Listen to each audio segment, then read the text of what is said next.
Welcome to Dive In, where I take a look into rules, lore, and history of different tabletop games and more. This video and all my content is made possible by my Patreon supporters, and it's dedicated to everyone who subscribes to my channel. You're all the reasons why this keeps going. Thank you. Join the Legion today at patreon.com/63rdlegion for free. Joining my paid tiers allows you early access to my content, a shout out in my videos, homebrew D&D items for your games, and a chance to play some D&D in the Patreon community. We now have a Discord. It's just getting started, but we have some future plans coming, like events for the members as well as Patreon events. It's time to dive into one of the most tragic factions of Warhammer 40k and the Chaos Space Marines, the World Eaters. With Terra falling under the Emperor's control, he began the process of creating massive legions of Space Marines. Among them was the 12th Legion. This legion would become known as the Warhounds due to their purpose within the Crusades. You see, certain legions served valuable roles within the Crusades, and the Warhounds' sole purpose was to be shock troops in the worst theaters of the Crusade. To achieve this, candidates to be transformed into Space Marines were screened for certain personality traits, mainly aggression and stubbornness. The Warhounds earned their reputation pretty quickly when an Imperial colony on the asteroid of Cerberus rebelled against the Imperium. After their success, the Legion was broken up into reserve companies that reinforced other legions that lacked the aggression needed to handle certain situations and needed to boost their numbers. Eventually, as legions grew and began discovering their own tactics, they no longer needed to serve as reserve companies and backup forces, and were then reformed into the Legion once again. From here on out, they started to earn a bloody reputation. The Warhounds were added to the 13th Expeditionary Fleet. This fleet was known for fielding military assets from feral worlds and mutants, and once the Warhounds joined them, it became known as the Bloody 13. As the fleet was sent to the systems that were giving the Crusade the most problems and needed extreme measures. Regardless of how they performed on the battlefield, the Warhounds were a noble legion. They saw what they did as horrible, but a necessary act to bring peace to the galaxy and unite the human race. Now it was here when the Legion took a dark turn, because Daddy was home. If you watch my Primarch video, you know about Angron, the 12th Primarch. Angron was raised in the slave pits of Nuceria, forced to fight in the gladiatorial arena. To aid him in these pits, he was given cybernetic implants known as the Butcher's Nails. This device is something truly horrible. Once implanted into the brain, it begins to deaden all emotions except for rage, and then begins to inflict pain on the subject when not in fits of rage. Needless to say, Angron's life was terrible. Every moment he wasn't fighting, he was in extreme pain, and when he was fighting, he was nothing more than a madman foaming at the mouth and screaming. Eventually, Angron led a revolt to free himself and his adopted people, the fellow slaves. But there was a problem. The Butcher's Nails seriously hindered them in tactics, and the slavers of Nuceria had superior weapons and numbers.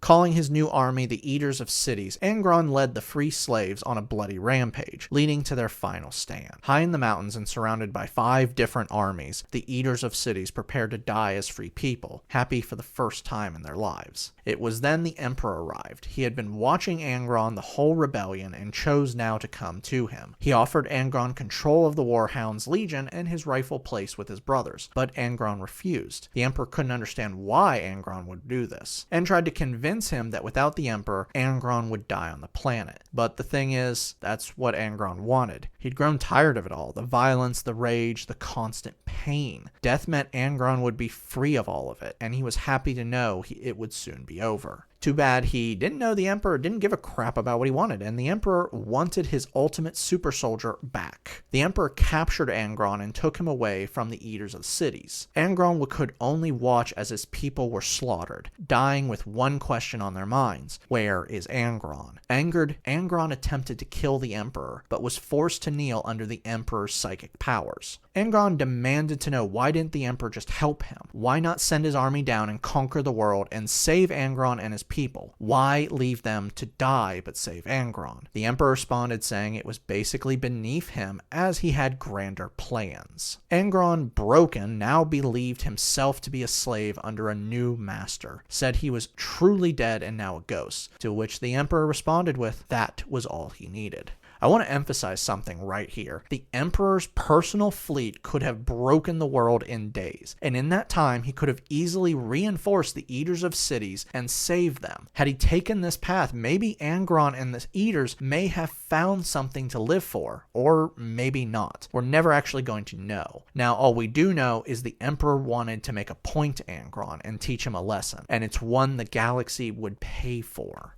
Now, for a while, Angron remained under the control of the Emperor. During this time, the Emperor attempted to fix Angron's brain and remove the Butcher's nails. It was here we actually learned two facts. First, the Emperor didn't care about the Primarchs. They were just tools and Angron was broken. And second, and this is the important one, Angron was dying. The Butcher's nails were not made for long-term use. Eventually, they would kill the brain of the subject. Angron's unique physical body was helping him sustain the use of the Butcher's nails, but it wouldn't hold out forever. The Emperor then gave up attempting to save Angron, hoping that he could get some use out of him before he died. Returning Angron to the Warhounds and giving him command, Angron started to kill them. They had to lock him in the cargo hold to protect themselves. They kept sending their force commanders in to try and reason, and they never came back. It was the captain of the 8th Company, Khorne, who finally reached him and convinced him to lead the Warhounds. Worst mistake ever. After taking command of the Legion, Angron began a new rule, one that would see hundreds of Space Marines murdered. With each world they visited, Angron gave the Warhounds a time limit. If they did not complete the conquest of that world in the time frame, 1 in every 10 Space Marines would be executed by their own leaders in a ceremony in front of Angron. During this time, Angron began to routinely murder any non-Space Marine he found on board his flagship, with the pain from the Butcher's nails becoming too much for him, so he would just go out and kill people. It was on the world of Gehenna the Warhounds met their match. The leaders of Gehenna used vat-grown humans as slaves that were outfitted with cybernetic implants that caused complete loyalty and devotion. Wave after wave of slaves, all without weapons, charged the Warhound lines, smiling as they did. Because they were clones, Gehenna had basically a limitless supply of these slaves. Eventually, the timer ran out and Angron ordered retreat to begin the punishment ceremony, but the Warhounds had enough. When they refused to obey, Angron lashed out, and to protect their marines, the Legion's Psykers attacked Angron in an attempt to capture him. But when they did, they put him into a coma. Now, while they waited for Angron to awake, the Warhounds waited above the planet of Gehenna. It was there they discussed something horrible. Chief Apothecary Galen Sorak had been studying the Butcher's nails since Angron returned. It was his belief that installing the Butcher's nails into the Legion would transform them into something they needed to be. He just couldn't understand them, but the devices inside the heads of the slaves of Gehenna were very similar. So similar that Galen was able to recreate the Butcher's nails. These nails would not kill their host though, like the originals would, or cause extreme pain, but would deaden all emotions save for rage. Khorne was the first Marine to receive these new Butcher's nails, and it was then that Angron awoke. And he was damn proud. He ordered Galen to begin mass implantation into all Marines. Not all the Marines of the Warhound Legion would accept this order and revolted against Angron, but this was quickly stopped and all the traitors were executed. The Warhounds were gone, and now there was only the World Eaters. I should say something really quick. Angron changed the name of the Legion after taking control of it, but it was with the Gehenna campaign that really signaled a change for them. This is why I didn't mention it earlier. But for you lore buffs, yeah, it happened earlier than this. With the World Eaters fully equipped with the nails, they slaughtered the people of Gehenna, and the timer officially ended. Angron still implemented rules into the legions to harden them further. These included ritual combat and to discard broken equipment. Now, I should also say not all World Eaters could have the nails implanted, as the nails had a weakness. Psykers couldn't have them. Only one Psyker had the nails installed, and the result was an explosion that took out a ship. Though Angron hated Psykers, so the idea that no new Psykers would be joining his legion made him smile. From there on out, the World Eaters became notorious for their mass slaughter of innocent populations and their overuse of force. The Emperor spoke out against Angron and the Butcher's nails, and eventually there was a confrontation between the Space Wolves and the World Eater legions, leading to eventually a full-on battle. The The Space Wolves matched them on aggression, but because they were sane, the Wolves defeated them. When Russ attempted to make Angron understand not only how he had lost, but what the Nails were doing to the World Eaters, Angron just didn't care. It was then the Emperor sent Horus to calm Angron and bring him back from the brink. And it worked. Actually, it didn't work. At this point, Horus had now completely turned loyal to the Chaos Gods and used this to get close to Angron and turn him. It wasn't hard to do either. Angron saw the Emperor as just another slave master, and with the knowledge he only had a few years left to live and the idea of fighting for his freedom made Angron more than happy to join Horus.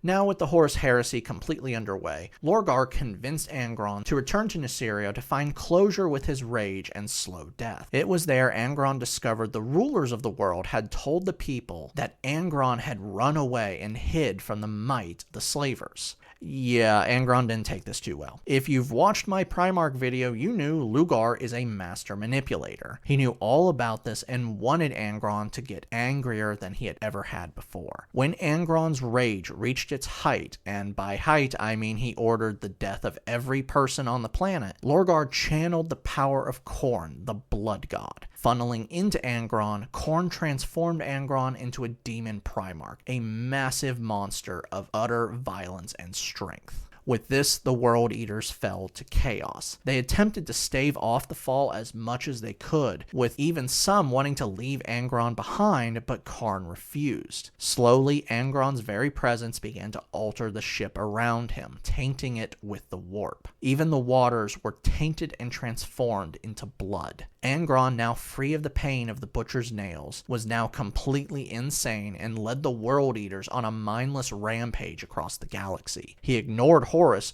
preferring to spend his time having fun in the killing fields his legions created. But when the time came to kill the Emperor, Angron came running. During the Siege of Terra, Angron and the World Eaters led the charge into the palace, but were defeated by the defenders. Angron himself was killed by Sanguinius, but as he is now a demon, he was actually banished to the warp.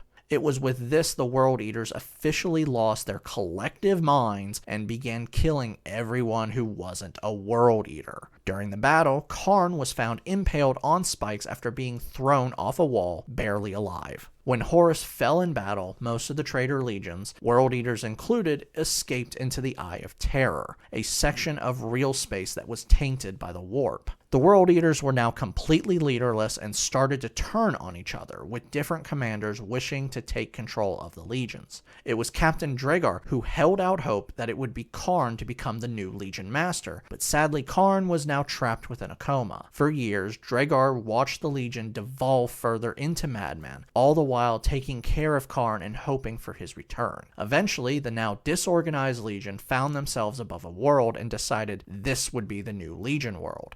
There was just a problem. The Emperor's children had also arrived, and they wanted it. Why the hell anyone would want this world, I have no clue, as it's a demon world completely overrun by warp energy that gets so cold at night, even space marines freeze to death instantly. Unlike the World Eaters, the Emperor's children had not become disorganized bunch of psychopaths. They were psychopaths, but they were organized. The World Eaters were completely unprepared to handle the Emperor's children, even though they were the superior fighters. Though something soon changed for the worse. Khorne woke up and united the World Eaters against the Emperor's children, and named their new world Skelethrex. With their new Legion commander, the World Eaters engaged in brutal warfare with their once allies, putting the Emperor's children on the back foot, at least until the night came. Both forces quickly retreated to survive the cold, and this didn't sit well with Khorne, who at this point had not only fully embraced the worship of the Blood God, but had been named as Khorne's champion. Khorne ordered the World Eaters to resume their offensive and not to stop until every hedonistic Emperor's children was slain and their skulls taken in Khorne's name. The World Eaters refused to fight, seeing no reason to fight until the dawn. Well, Khorne had a solution for this. He grabbed a flamethrower and lit them on fire, killing them. He then leapt into the next building, lighting it on fire, and he just kept repeating this very action. Madness and bloodlust took the Legion, and soon the World Eaters stopped fighting the Emperor's children and started fighting each other. Of course, this didn't matter, because as Khorne likes to say, Khorne does not care from where the blood flows, only that it does. When it was done, the World Eaters were broken and fractured, and Khorne had earned a new title, the Betrayer. From there on, the World Eaters never recovered. They would separate into different war bands and follow different warlords across the galaxy, constantly looking for the next world they would fall upon to claim as part of their tribute to Khorne. They would have died centuries ago, but Galen Solek once more stepped in. Realizing the World Eaters could no longer create gene seed properly, he needed a new way to create new Marines. Going to Phoebius Bile, former chief apothecary of the Emperor's children, who had left his legion after the end of the heresy, Galen asked for his knowledge about gene seeds. With his help, Galen was able to create new World Eaters at a much faster rate, but this wasn't a perfect process, and more Marines died than were created. Galen also helped produce more Butcher's Nails, not only giving them to other non-World Eater warbands, but also using them on new recruits taken from the Vats and other Space Marines. Over the next 10,000 years, the World Eaters remained as they were after the Battle of Skulathrax. Angron did return to reality, and for a while a small number of World Eaters rallied behind him, till he was once again killed and sent screaming back into the warp. Some World Eaters did band together long enough to form Blood Crusades alongside other Chaos Space Marines and armies that worshipped Khorne, but due to their use of absolutely no tactics, they would eventually devolve into madness once more and break up. In the 42nd millennium, the current time frame of Warhammer 40k, Angron has returned and has been gifted with the ability to return to reality at will, just after a certain 8-week time period. By the way, 8 is the sacred number of Khorne. If you haven't figured it out, GW is really subtle about this type of stuff. You know, Angron, Angry, Khorne, Khorne, they have such word players at GW. Anyway, now with Angron's return, the World Eaters are able to maintain organization for longer periods of time, using him as a figurehead for their devotion to Khorne. What this means for the greater narrative is still up for debate, as currently more and more legions are rallying back to their original banners, with or without their Primarchs, to face the Imperium.